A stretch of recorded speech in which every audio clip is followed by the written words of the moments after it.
Hello, this is Certified Master Life Coach Tina Heisman. Welcome to my live weekly marriage coaching call.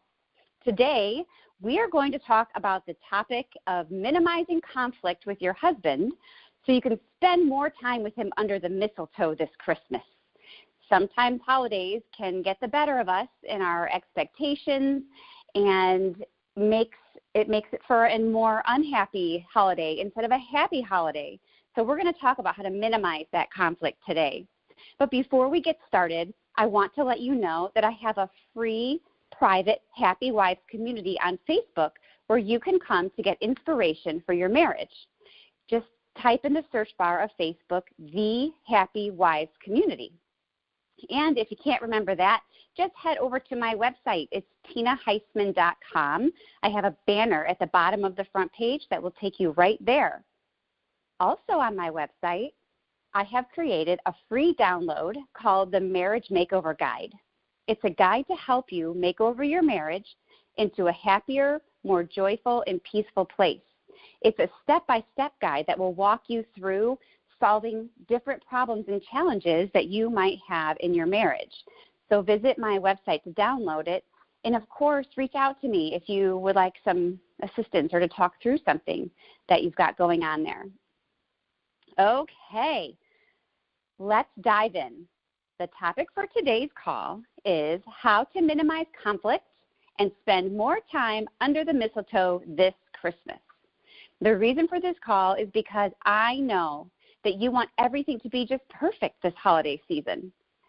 You know, you wish that there would not be long lines for shopping. You wish that the tree will be trimmed with care and that the lights outside will be beautiful on your home and not Clark Griswold-like. You wish for the food to be prepared to delicious perfection. I can smell it as I'm thinking about it. And also that blessed elf would move himself every night to some super creative spot that the kids will love. Are you feeling me now? Also, gosh, we want everyone that is going to love their gifts and everyone's going to get along and everyone's going to look their best. And all of our treasured family traditions are going to go off without a hitch. That's what we all want, right? But chances are things are going to go wrong or differently than how we imagined. Here's what I want you to think about. One thing that I have learned in life is that what happens to us is not important, those things that go wrong. What really matters is how we handle what happens to us. Does that make sense? So, you know how they say it's not the destination, it's the journey. It's a similar thought. So this Christmas, I want to give you the opportunity to respond differently when things go wrong. I want to give you the opportunity to face each challenge that might come your way with grace and just continued undeniable expressions of unconditional love for those around you, especially that husband of yours, because he's the one that's most likely to get your tinsel in a tangle, possibly, or it might have something to do with him. So I'm so excited to share this with you today, and I have to say this was divinely given to me. I just was doing my prayer time in the morning yesterday, and the verse that came up was Colossians 3:12 through 15. And as I was reading it, this idea just came to me that this is a guide for us for how we can survive the holidays with minimal conflict. And instead, we want to meet our husband under that mistletoe and have long, passionate kisses instead of long-standing bickerings, right? So I came up with a simple plan based on Colossians 3:12 through 15 that is going to bring you so much peace this holiday season. Before we hop into the plan, let's listen to the verse real quickly. Therefore, as God's chosen people, holy and dearly loved, clothe yourselves with compassion, kindness, humility, gentleness, and patience. Bear with each other and forgive one another if any of you has a grievance against someone. Forgive as the Lord forgave you. And over all these virtues, put on love, which binds them all together in perfect unity. Let the peace of Christ rule in your hearts, since as members of one body you were called to peace, and be thankful. Okay, so that's Colossians 3:12 through 3:15. This is one of my favorite verses from the Bible. In fact, after my husband and I went through our rough patch, I actually wrote this out on a note card. It's kind of a long one for a note card, but I made it fit because I thought it was so beautiful, and I just wanted to be reminded every day. This is a guide for us to how to live our lives every day, but today we're going to put that into play with our Christmas season that's coming up. So let's take a peek at a few of the key words in this verse. The first one is compassion. So this is a super-duper marriage tip any day of the year, right? We can create more peace in our relationship by trying to see things from our husband's perspective more often. That's kind of what, the nugget of what compassion is all about. So you want to try this, this holiday season. If your husband does something that irks you, instead of responding immediately, or I should say reacting immediately, take a step back and walk away if you have to, and just take a moment and ask yourself this question: where is my husband coming from on this? Where is he coming from? Maybe he's coming from his own family traditions from when he grew up, or maybe he's coming from something he thinks is very practical or very frugal, and it just might be different than what you thought. Doesn't make it wrong, but probably just different. And so you could even ask him about it. You could say, hold on, like this kind of made me feel like we're not on the same page here, so let's talk about it. Where's your mind at in this? If you can come at it from that perspective instead of just clamping down right away and not having compassion for him, you're going to find much more peace, and you're going to get to know your husband better. Because that's something I can tell you guys through 20 some odd years of marriage, is that we change. Your husband changes and you change, and we're constantly getting to know each other.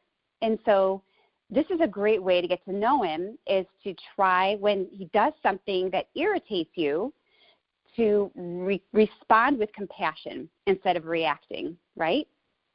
Okay, so that is the first, compassion. The second key word I think in that verse was kindness.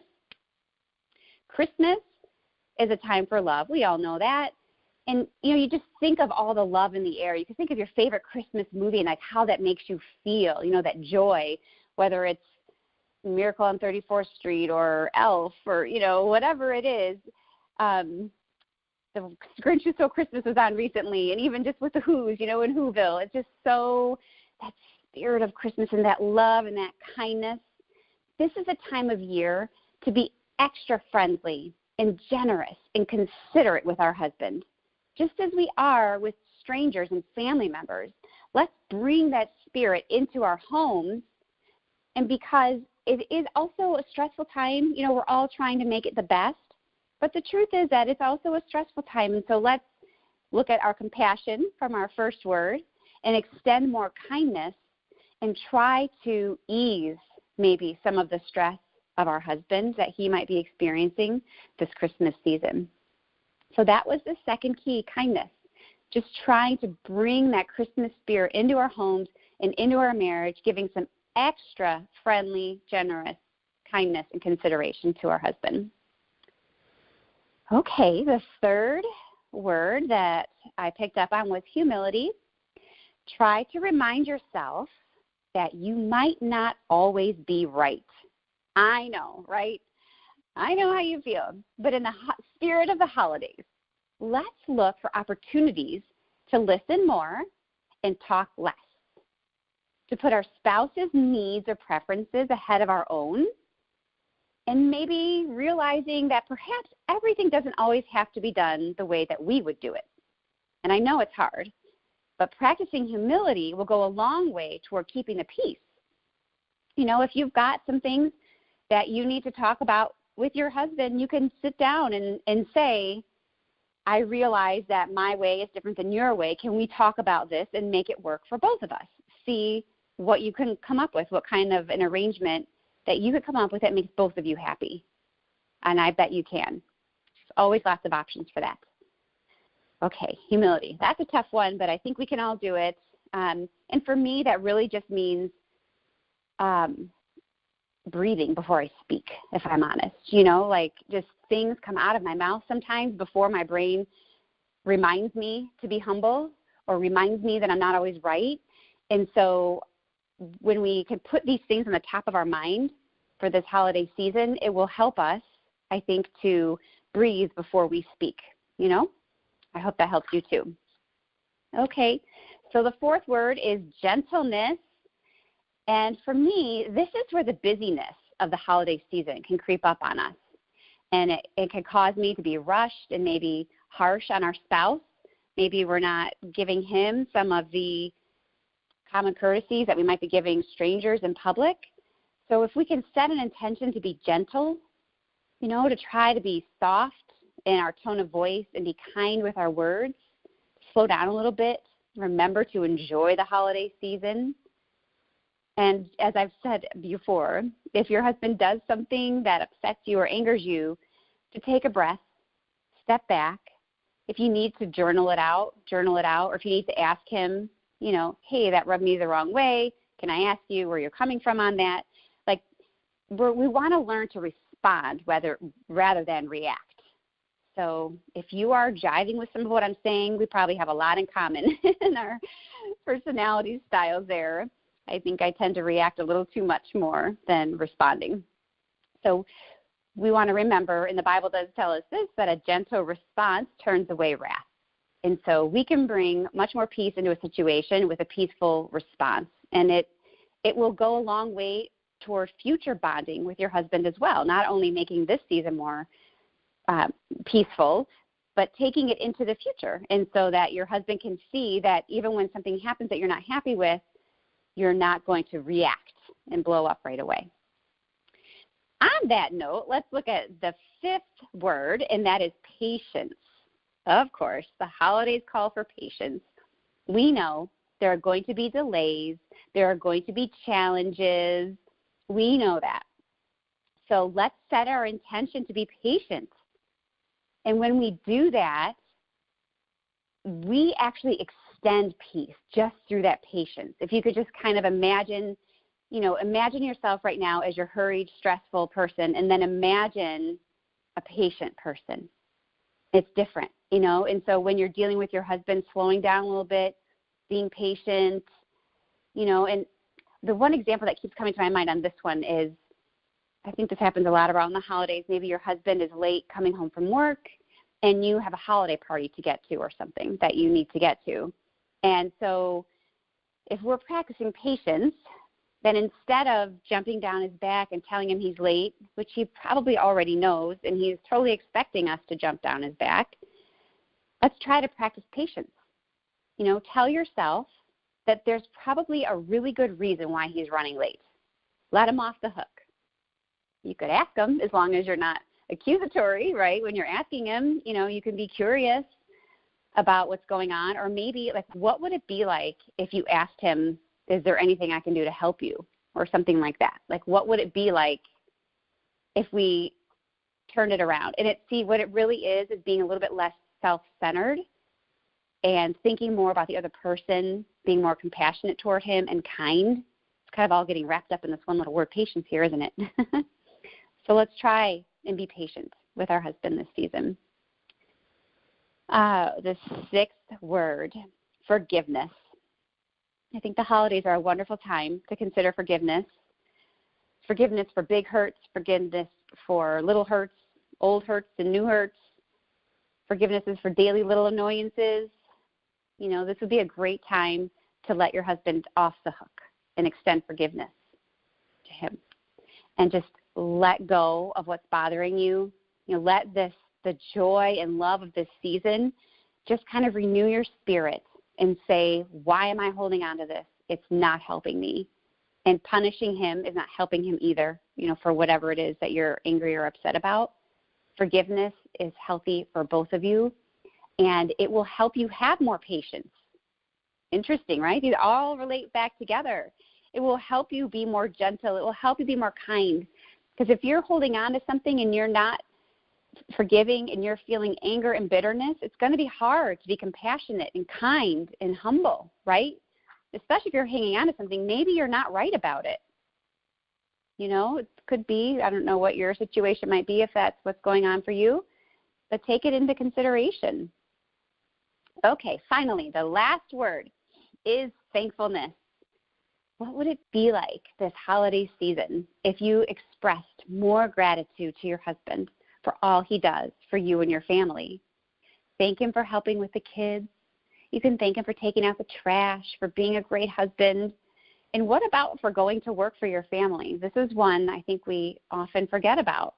He's working hard to create income for your family.